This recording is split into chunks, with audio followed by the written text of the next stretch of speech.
I'm Carol Hawthorne. The video you're about to watch is intended to provide an overview of certain Acumatica features. We hope you're inspired by what you see and that you'll contact us.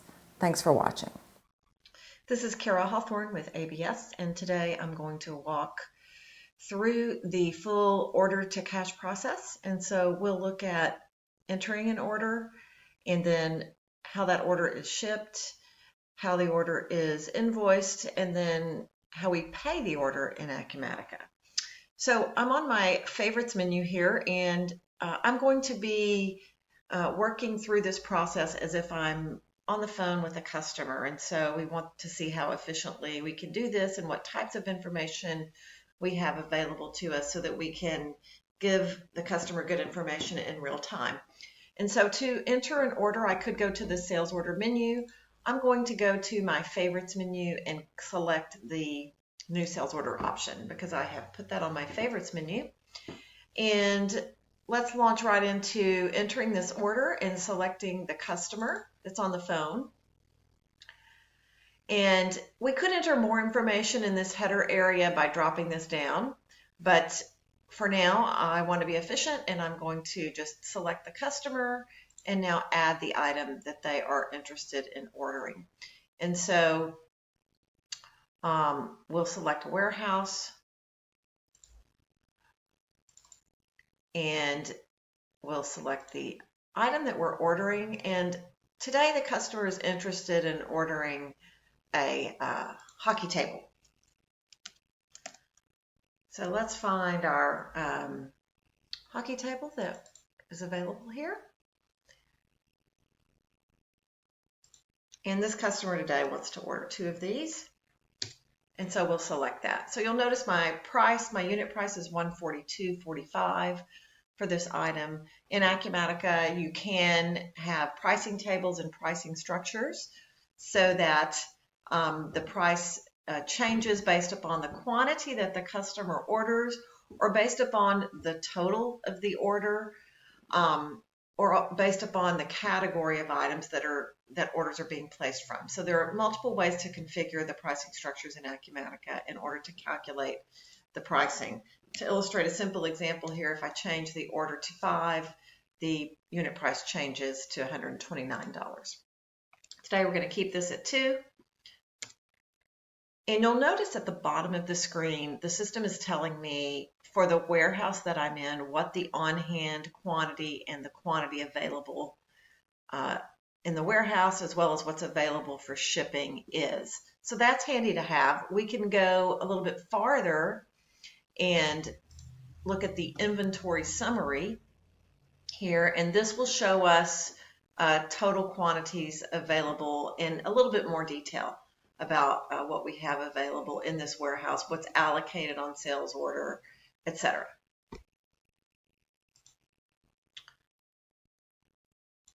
And so this is all that the customer wants to order from me today. And now we want to talk a little bit about shipping with them. When do they want it and what options do they have? So if I click on the shipping settings option, I can shop for different rates that might be available for shipping this item. And from this screen, Acumatica gives me the option to update my shipping rates based upon the carriers that I have available and the items that I'm shipping. So we'll click refresh rates here. And now we're provided with the various options that we can provide to the customer while we're on the phone. So they could go with a UPS next day type scenario, or we can go with a FedEx overnight, and we can provide them with the details and the cost of the different options that they have. So for this example, let's go with the UPS ground option for this customer and update the shipping options that we have from here. And now let's move on to the total screen for this order. So from the total screen here, we can see that we have the shipping freight cost that was selected updated, and we can also add a handling amount to account for our overhead and handling for this item. And so you can see the actual cost from the shipper, and you can actually mark that up directly on the total of the sales order. At this point, the sales order looks good, so we're ready to go ahead and email a copy of the order to the customer. Let's save this first. Now we'll email.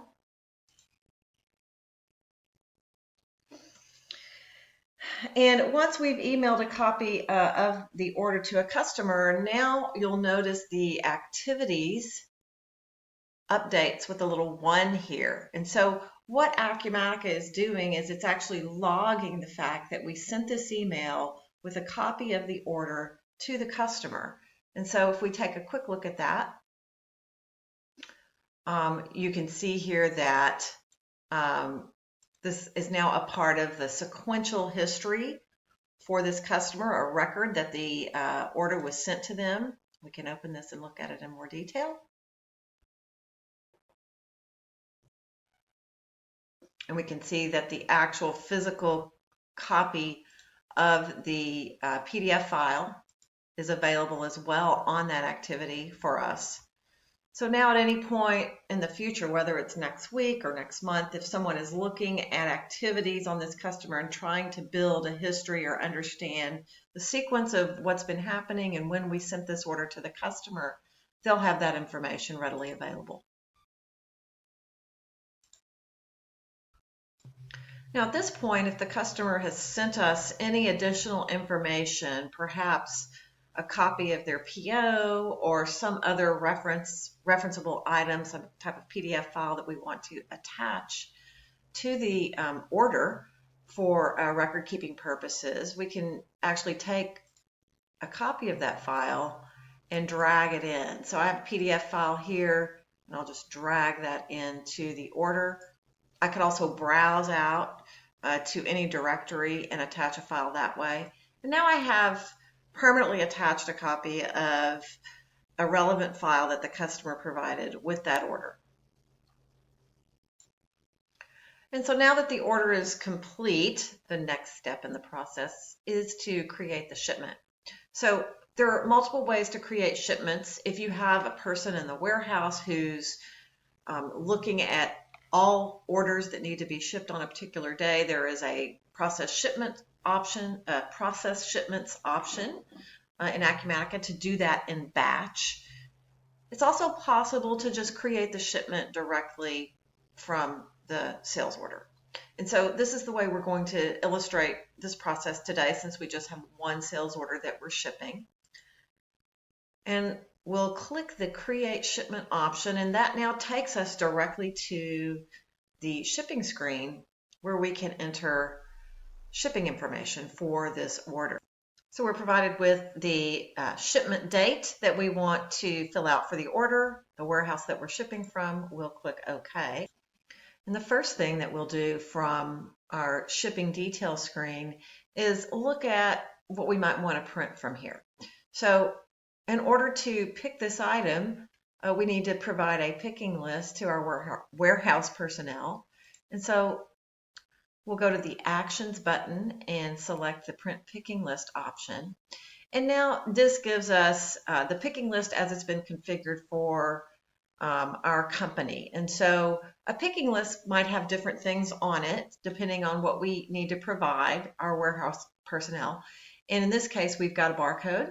And so this makes it very easy if we have a barcoding system for the warehouse personnel when they pick the item to scan it, and the system will record that it has been picked. The picking list can also give us a location. And so if your warehouse is segmented into rows and aisles or other types of locations that have labels, that information can also be printed on the picking list. And then, of course, it gives the basic information about how many items need to be picked and a place for the warehouse person to fill in what's picked in case they're not barcoding that information. Now that the item is picked, let's go back to our shipping screen. And let's think about the next thing in the process might be how we package this item. And so the shipping section for this order has a packaging tab that we can look at. And based upon the fact that we're ordering 2 hockey tables, Acumatica is recommending that we have 2 large packages, tracking the weight of those packages for us. And so now that we have updated the shipment, we know that we've picked the items that were ordered. We know that we've have the right recommendations for packaging those items in 2 large boxes. Everything else looks good on the shipment. So we're ready to go ahead and confirm this shipment now and update the information in the system that these items are prepared to go out and shipping to the customer. So when I do that, notice that the shipping system automatically updates the tracking number information for this shipment on the order. And so at this point, there are a number of things that you may want to print and either send to the customer or print internally for record keeping purposes and for shipping purposes. So if we look at the actions option, you can print shipping labels at this point. And so the system is going to look at how many boxes you have and what information needs to be included on those labels. And you can also print a shipping confirmation as well. So just like we printed the order information and that updated the activities on the order, we can print the shipping confirmation, email that to the customer, and keep them updated on the information about this shipment. At this point, we're ready to create an invoice for the shipment. And to do that, we'll go to Actions. Again, we're going to do this as a one-off type example, and we're going to prepare the invoice from here. There is also a batch capability to prepare a batch of invoices for shipments that have gone out. From here, we'll click Prepare Invoice. And now we're presented with an invoice screen. The invoice is really filled out just as we need it. If we wanted to change anything on the header, due dates, add anything here, we could do that, but this reflects what was on the original order and how the invoice was shipped. And so really at this point, we're reviewing and emailing the invoice to the customer. So we'll select Email Invoice. And once we've done that, now we're ready to finalize the invoice or release it. This is more of a posting process when we release the invoice. So this is updating the general ledger and finalizing this in our Acumatica system. So we're recording it as an invoice now, and the system is updating.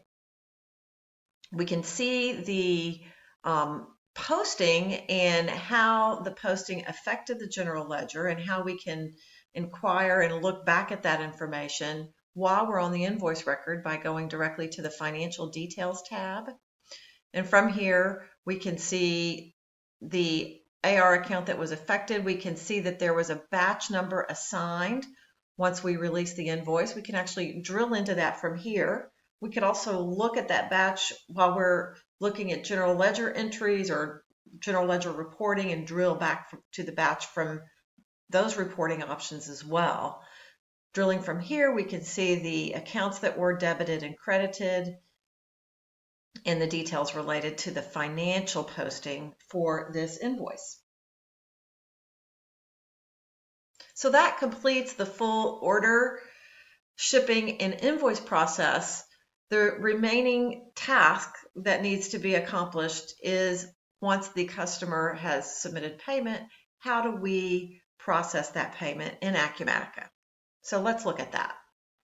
And so to process the payment, let's go to the Accounts Receivable, Payments, and Applications area of the system.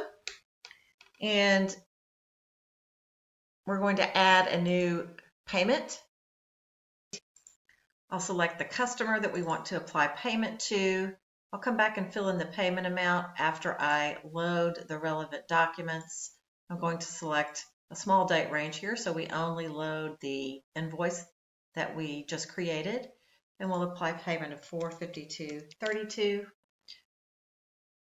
and that will complete the payment process. for this item. This concludes our demo of the order to cash process.